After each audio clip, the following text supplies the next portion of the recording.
Hello. This conference really stirred up a lot of things inside me, to sort of an extent of sort of colouring where I go next ministry wise, and what my emphasis should be.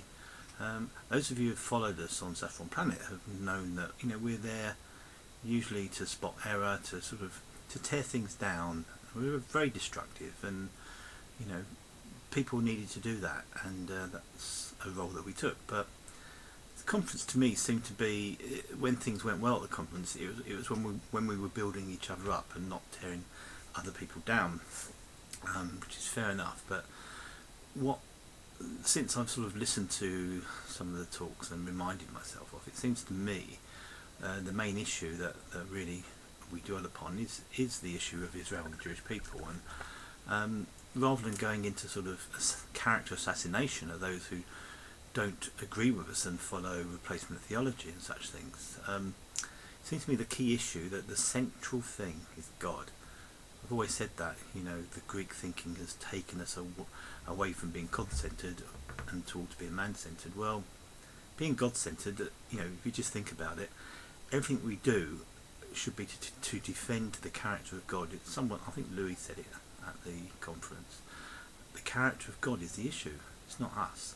It's his righteousness, it's his faithfulness.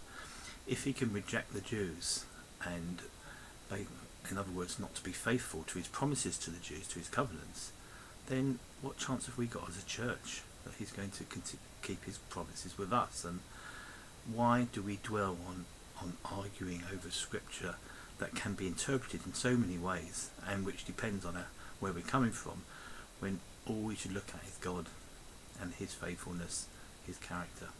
And the other thing that really hit me was what Monica said. It was Isaiah 48, and basically the climax. It was about why God, it was about God's dealings with the Jews of the Old Testament, and basically the climax was, I will not share my glory with anyone. How many times do we take his glory away from him and assume his glory, and really make man's glory the centre of what we do? Everything is about God, whether we like it or not.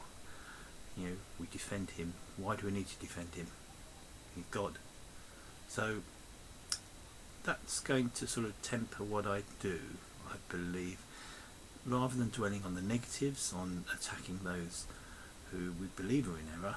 I think what we need to do, simple, draw people towards God, show the truth, demonstrate by the truth that we have it, demonstrate that we have the truth, and by our actions we're living the truth, and that's what will attract people to us, whether it's non-believers attracted to the gospel, or those Christians who we disagree with, who would be attracted by the way that we conduct ourselves in defending our positions. So a bit deeper than usual.